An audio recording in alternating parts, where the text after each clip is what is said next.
Assalamualaikum warahmatullahi wabarakatuh. Nama saya Revika Bilastari, NPM 1901010061. Saya dari kelas PAID semester 4. Di sini saya akan menyampaikan sedikit penjelasan mengenai fikih kontemporer. Yang pertama yaitu mengenai menikah beda agama. Pernikahan beda agama menurut hukum positif. Maksudnya di sini adalah pada pasal 57 Undang-Undang Nomor 1 Tahun 1974 yang dengan jelas menyatakan bahwa pernikahan campuran adalah pernikahan antara dua orang yang tinggal di Indonesia yang tunduk pada hukum yang berlaku karena perbedaan kewarganegaraan, dan salah satunya adalah berkewarganegaraan Indonesia. Berdasarkan pasal 57 tersebut, maka dengan jelas bahwa pernikahan antara orang yang berkelainan agama atau orang yang berbeda agama tidak termasuk dalam perkawinan campuran. Kemudian mengenai hukum Islam tentang menikah atau nikah beda agama adalah yang pertama, pernikahan antara pria muslim dengan wanita musyrik. Secara tegas dijelaskan bahwa hukum menikahi perempuan musyrik adalah haram.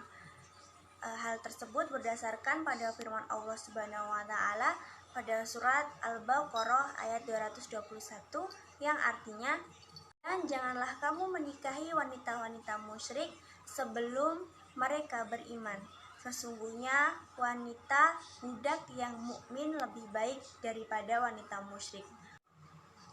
Kemudian yang kedua adalah menikahi wanita ahli kitab, Majusi dan Sabi'iyah.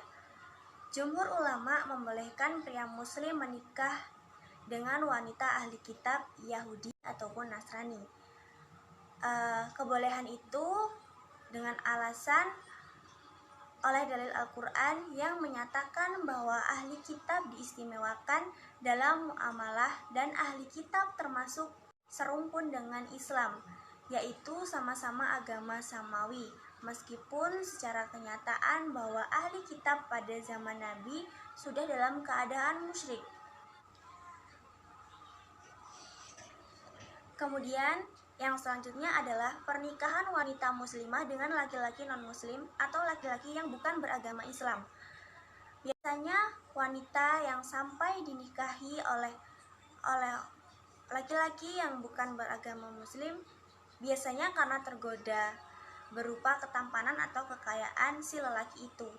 Padahal dilihat dari hukumnya, ulama telah sepakat bahwa haram hukumnya seorang perempuan muslimah menikah dengan laki-laki yang bukan beragama muslim atau beragama Islam. Kemudian bab yang selanjutnya yaitu mengenai poligami, monogami, dan nikah mut'ah. Hukum pernikahan, para ulama telah merumuskan atau menjelaskan, yaitu yang pertama wajib. Hukum menikah wajib hukumnya bagi orang yang telah mapan atau telah mampu memberikan nafkah, jiwanya terpanggil untuk menikah, dan jika tidak menikah khawatir terjerumus ke dalam perzinahan. Kemudian hukum yang kedua yaitu sunnah. Menikah sunnah hukumnya bagi orang yang merindukan pernikahan dan mampu memberi nafkah. Haram hukumnya bagi orang yang tidak mampu memberikan nafkah dan jika ia memaksakan diri untuk menikah akan mengkhianati istrinya atau suaminya. Sedangkan hukum monogami dan poligami. Monogami artinya adalah memperbolehkan seorang laki-laki mempunyai satu istri pada jangka waktu tertentu. Asas monogami telah ditetapkan oleh Islam sejak 15 abad yang lalu sebagai salah satu asas pernikahan dalam Islam. Tujuannya adalah untuk memberikan landasan dan modal utama dalam pembinaan kehidupan rumah tangga yang harmonis, sejahtera, dan bahagia. Kemudian mengenai poligami, Memang pada asalnya hukum poligami itu diperbolehkan jika seorang suami tidak dikhawatirkan berbuat zalim terhadap istri-istrinya. Jika dipastikan akan berbuat zalim, maka seorang suami lebih baik untuk beristri satu saja. Namun, ada kondisi-kondisi darurat yang membolehkan berpoligami. Yang pertama adalah ditemukan seorang suami yang menginginkan keturunan, sedangkan istrinya tidak dapat melahirkan anak disebabkan karena mandul atau suatu penyakit.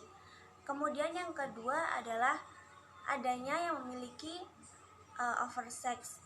Yang ketiga, jumlah wanita lebih banyak dibandingkan laki-laki, khususnya setelah terjadi peperangan. Selanjutnya, mengenai nikah mut'ah atau yang sering kita kenal dengan sebutan kawin kontrak. Secara terminologi, nikah mut'ah adalah seorang laki-laki yang mengikat atau menikahi seorang perempuan untuk waktu yang telah ditentukan dengan imbalan uang yang ditentukan juga. Namun, pernikahan semacam ini sangat bertentangan dengan syariat Islam yang menghendaki pernikahan itu tidak terbatas oleh waktu. Namun, pada zaman Nabi, nikah mut'ah atau kawin kontrak itu diperbolehkan, namun dengan sebab atau alasan tertentu. Yang pertama, yaitu dengan alasan merupakan keringanan hukum untuk memberikan jalan keluar dari problematika atau masalah yang dihadapi oleh dua kelompok orang yang imannya kuat dan imannya lemah. Kemudian, yang kedua adalah sebagai langkah perjalanan hukum Islam menuju ditetapkannya kehidupan rumah tangga yang sempurna untuk mewujudkan semua tujuan pernikahan, yaitu melestarikan keturunan, cinta, kasih sayang, dan memperluas pergaulan melalui perbesanan. Namun, di zaman sekarang ini masih banyak orang yang melaksanakan nikah mut'ah dengan alasan yang dikemukakan oleh orang yang membolehkan nikah mut'ah tersebut sangat lemah dan sama sekali tidak mempertimbangkan aspek tujuan dari sebuah pernikahan yang sesungguhnya. Dengan demikian, penghalalan nikah mut'ah pada masa sekarang ini dapat dikatakan batil dan sangat mudah untuk ditolak baik secara akli maupun nakli. Bab yang berikutnya mengenai homoseksual dan lesbian. Homoseksual artinya adalah hubungan seks yang dilakukan oleh pasangan sejenis laki-laki, atau dalam bahasa Arabnya disebut dengan liwat. Menurut ahli jiwa, dampak dari penyimpangan seks berupa homo dan lesbian juga dapat menghilangkan keinginan seseorang untuk melangsungkan sebuah pernikahan. Jika ada di antaranya yang telah menikah, ia akan menyuruh laki-laki yang disukainya untuk menggauli istrinya sendiri, asalkan laki-laki itu bersedia digauli secara homo. Kemudian, hukum homo dan sanksi bagi pelakunya. Para ulama sepakat bahwa hukum homoseksual dan lesbian diharamkan oleh agama Islam dan pelakunya yang telah terbukti harus dijatuhi hukuman. Namun dalam menjatuhkan hukuman tersebut, pelaku homo diperlukan fakta yang benar dan jelas, baik dari pengakuan dan keterangan saksi.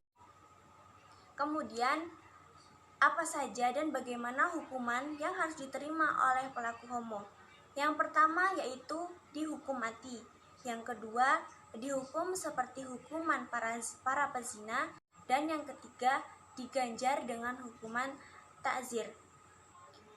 Bab berikutnya mengenai khitan wanita dan hukumnya. Khitan pada wanita telah dikenal dalam tradisi agama Yahudi, Kristen, dan Islam. Akan tetapi, tidak satupun dari agama tersebut yang secara khusus mewajibkan atau melarangnya. Khitan wanita adalah memotong kulit yang paling atas pada alat kelamin yang berbentuk seperti biji-bijian. Namun menurut mazhab Hambali yang dikutip oleh Ibnu Qudamah dalam kitabnya Al-Mughni, menghukumi wajib bagi laki-laki dan tidak wajib bagi perempuan, tetapi sunnah dan merupakan suatu kemuliaan saja. Kemudian bab selanjutnya mengenai zakat hasil tanah yang disewakan. Menurut jumhur ulama, bahwa yang wajib mengeluarkan zakat hasil tanah yang disewakan adalah pihak penyewa. Mereka beralasan karena yang dikeluarkan zakatnya adalah hasil tanahnya, bukan tanahnya. Dalam menentukan permasalahan ini, terdapat beberapa perbedaan pendapat. Abu Hanifah dan pengikutnya berpendapat bahwa pemilik tanahlah yang wajib mengeluarkan zakatnya, karena dari sebab tanah itulah ada hasil yang diperoleh. Tanpa tanah tak akan ada yang dihasilkan. Kemudian Imam Malik, Syafi'i, Imam Ats-Tsauri, Imam Ibnu Mubarak, dan Imam Ibnu Abu Thawr berpendapat bahwa penyewalah yang wajib membayar zakat. Hal ini sependapat dengan jumhur ulama. Jika dibandingkan alasan dari kedua kelompok tersebut, maka pendapat pertama memiliki argumentasi yang lebih kuat, karena hal ini diperkuat oleh firman Allah Subhanahu wa Ta'ala dalam surah Al-An'am surat ke-6 ayat 141. Bab yang berikutnya mengenai pajak dan zakat. Dalam Islam, pajak dan zakat memiliki posisi yang sangat pentingnya. Keduanya dapat dikatakan sebagai sumber dana potensial yang manfaatnya kembali lagi kepada umat.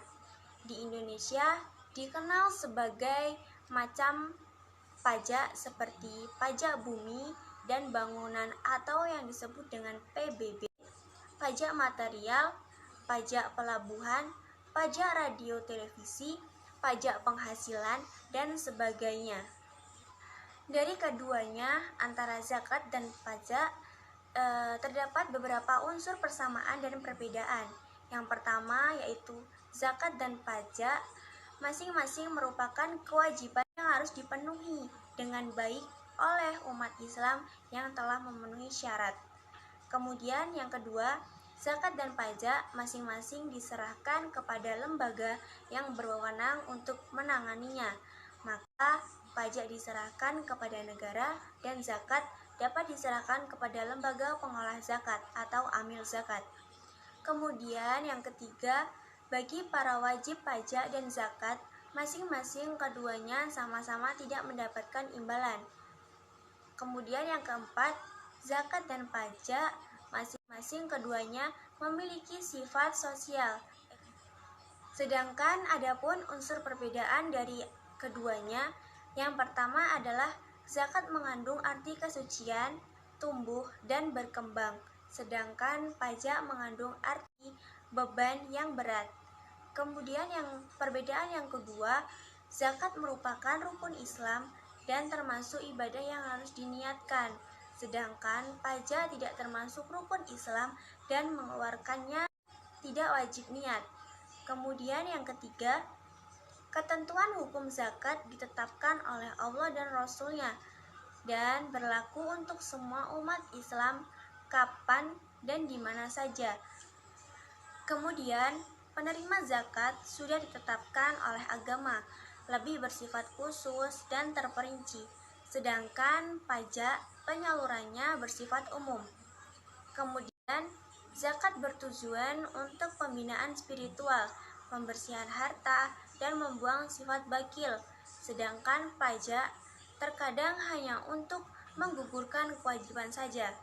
Yang terakhir, kewajiban zakat sifatnya tidak membebani, karena semua benda yang wajib dikeluarkan zakatnya semuanya bersifat produktif, seperti tanaman yang tumbuh di sebidang tanah, maka yang dikenakan wajib zakat adalah tanamannya, bukan tanahnya. Baiklah, cukup sekian sedikit penjelasan yang dapat saya sampaikan mengenai fikih kontemporer. Semoga bermanfaat. Saya akhiri. Wassalamualaikum warahmatullahi wabarakatuh.